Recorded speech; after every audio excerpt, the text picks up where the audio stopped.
തന്റെ ജീവിതത്തിൽ ഇതുവരെ കേട്ടിട്ടില്ലാത്ത പഴികളും നാണക്കേടുകളും സഹിക്കാനാവാതെയാണ് ദീപക് എന്ന ചെറുപ്പക്കാരൻ വീടിനുള്ളിൽ തൂങ്ങി മരിക്കുന്നത്. ബസ്സിൽ യാത്ര ചെയ്യുന്നതിനിടെ തനിക്കുണ്ടായ അപമാനമാണ് ആ വ്യക്തിക്ക് ഇങ്ങനെ ഒരു ഗതികേട് ഉണ്ടായത്. കയ്യിലുണ്ടായിരുന്ന ബാഗ് രണ്ട് കൈയും കൊണ്ട് തൂക്കിയപ്പോൾ ആ പെൺകുട്ടിയുടെ ദേഹത്ത് അറിയാതൊന്ന് തട്ടി. എന്നാൽ അതിനെ വീഡിയോ ആക്കി തനിക്ക് റീച്ച് ഉണ്ടാക്കാൻ വേണ്ടി മാത്രം വീഡിയോ അപ്ലോഡ് ചെയ്ത് ഏകദേശം 10 ലക്ഷത്തിൽ കൂടുതൽ ആളുകൾ ആ വീഡിയോ കണ്ടു.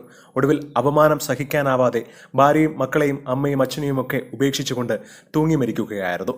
ഏതറ്റം വരെയും പോകാനാണ് ഇപ്പോൾ ആ കുടുംബം തയ്യാറായിരിക്കുന്നത്. ആ ഒരു വീഡിയോ കാണുമ്പോൾ എല്ലാവർക്കും മനസ്സിലാവുന്ന ഒരു കാര്യമാണ്, അയാളുടെ കയ്യിൽ ഒരു ബാഗ് ഉണ്ടായിരുന്നു. ആ ബാഗ് രണ്ട് കൈയും കൊണ്ട് ഉയർത്താൻ ശ്രമിച്ചപ്പോഴാണ് അദ്ദേഹത്തിന്റെ കൈ ആ പെൺകുട്ടിയിൽ തട്ടുന്നത്. മാത്രമല്ല അയാളുടെ പുറകെ നിന്ന വ്യക്തിയായിരുന്നു ഈ യുവതി. പെട്ടെന്ന് കണ്ടന്റ് ഉണ്ടാക്കാൻ വേണ്ടിയായിരിക്കാം ഒരുപക്ഷെ മുന്നിൽ നിന്ന് വീഡിയോ മനഃപൂർവ്വം എടുക്കുന്നത്. അത് ശ്രദ്ധിക്കാതെ പോയ അയാളുടെ കൈ ദേഹത്ത് തട്ടുന്നതാണ് പിന്നീട് കാണുന്നത്.